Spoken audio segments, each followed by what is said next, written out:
South African actress and filmmaker Palesa Buyeye has won the 2024 JCS, and look at she's smiling.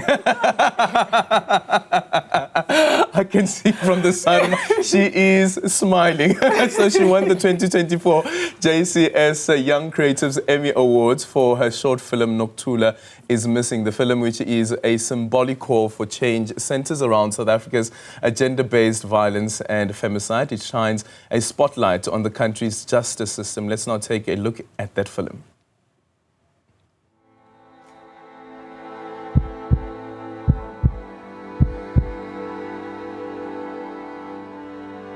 She's dying. She's dying at the hands of someone she loves, someone that's going to protect her. She's dying from the hollow walls of silence because it says anything. I'm not going to let her be another statistic.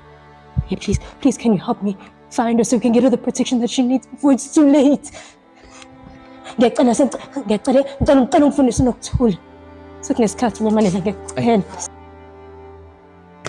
not going to let her be another statistic.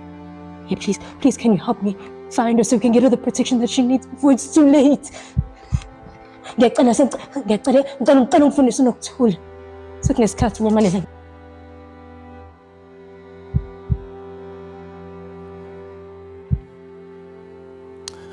Well, believe it or not, but that is actually the whole film. So she joins us now in studio, Palesa Buyeye, as well as the lead actor in that film, Lihle Ngubo. Very good morning to you, ladies. Good morning. Tell me about the smile.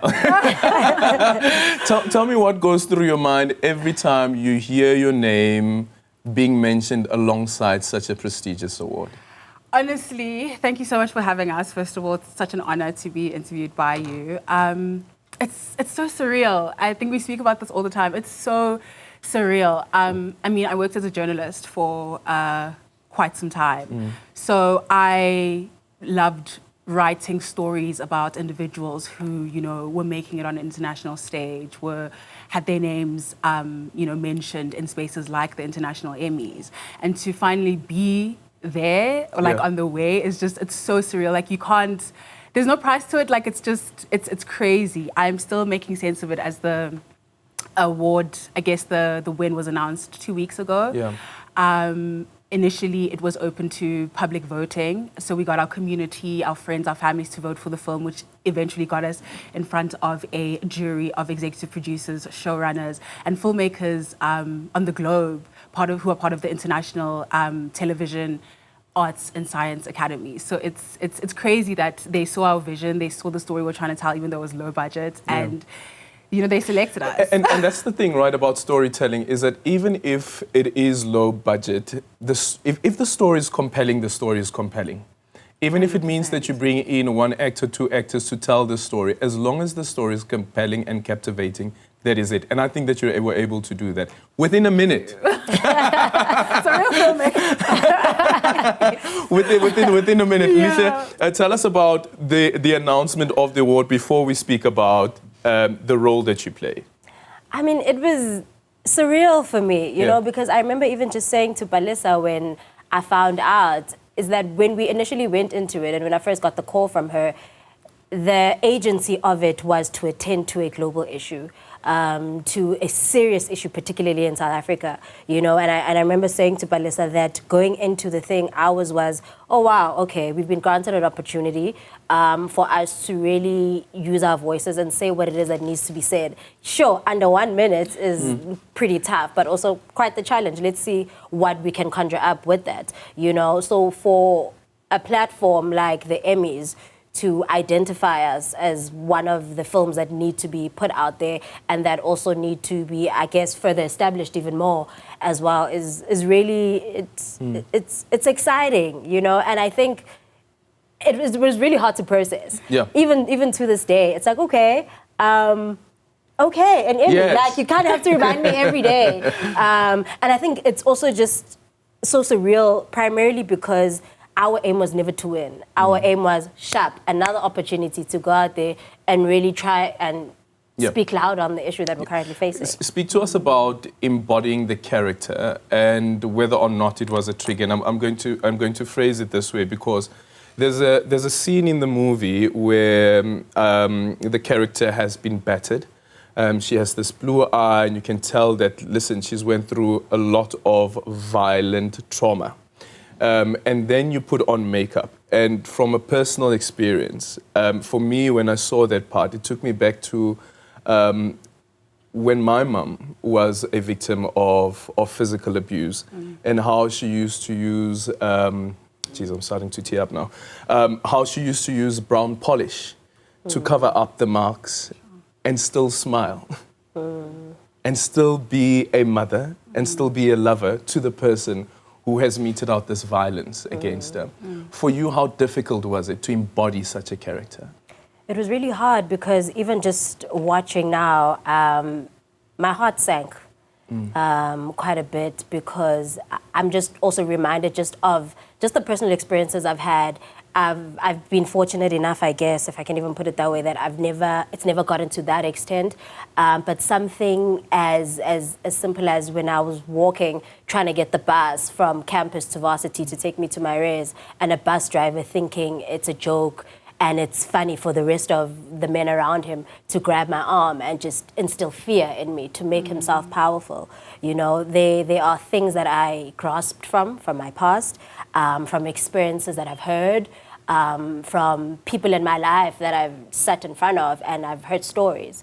You know, it makes me a bit emotional as well, because also then you see all the stories that just come out on social media every day, and it's happening to the young, it's happening to the old, it's happening to grandmothers, you know, and there's no way that I can ever fully take on all of that and be able to fully bring it out in 1 minute, you know, but the little that I can do regarding the social issue, it was a lot to take on. It was really a lot to take on. I remember even saying to Palesa, I don't know if I can fully grasp one particular thing or one particular encounter, because it boggles my mind to have all these things running at once. So I need you to direct me in a particular way that you want me to go, because my mind was all over the place. Yeah.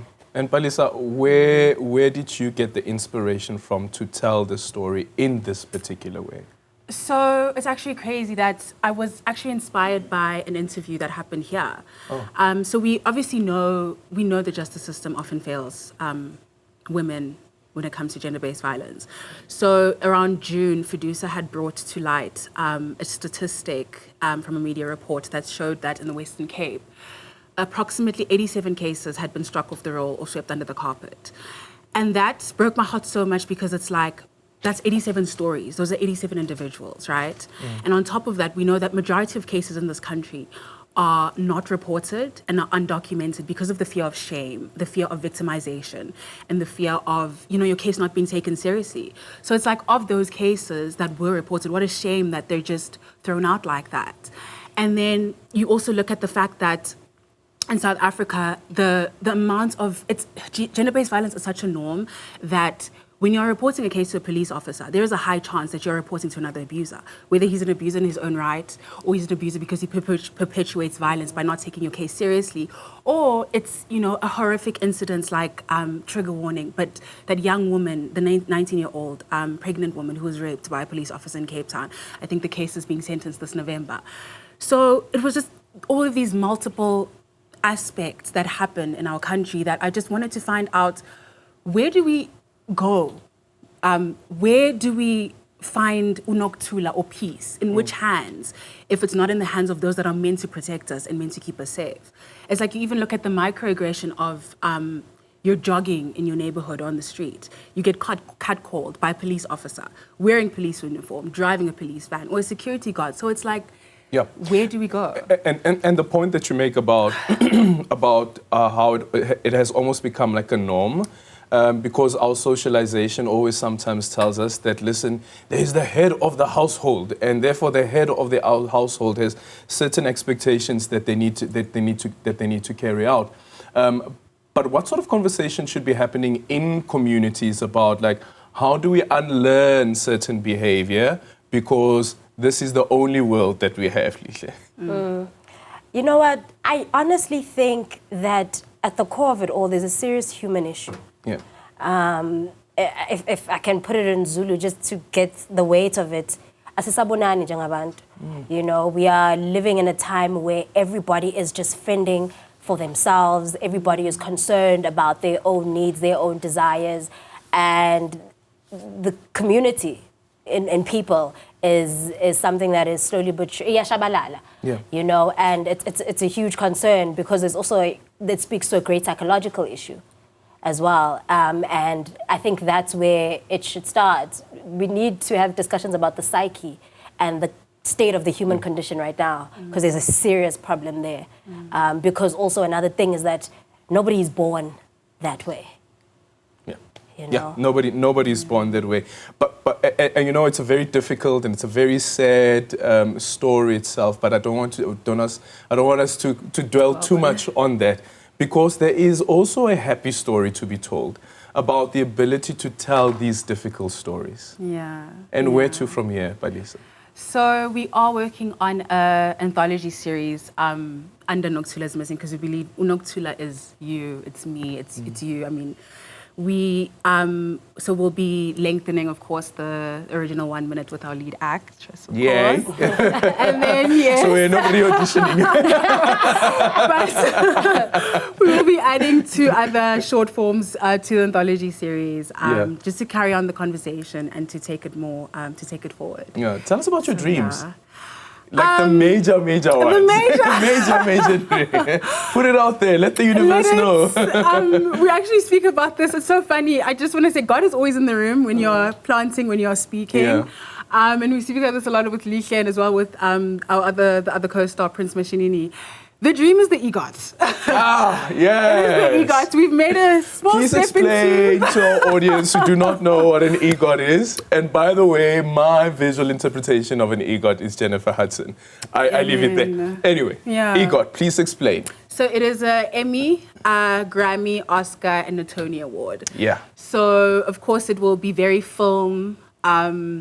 Centered, yeah. Centered. The Oscars, I think I've had that dream since I was a kid. I think ever since Gavin Hood won for Best Original for Tsotsi. Is it Tsotsi, yeah? I was just like, that's going to happen at some point. And I think being recognized by the International Academy of Television Arts and Science, I think is just a validation that we are going. So with the Grammy, can you sing or will you be composing? No, composing. I'm not. No. Just checking, just checking. And Lihle, for you?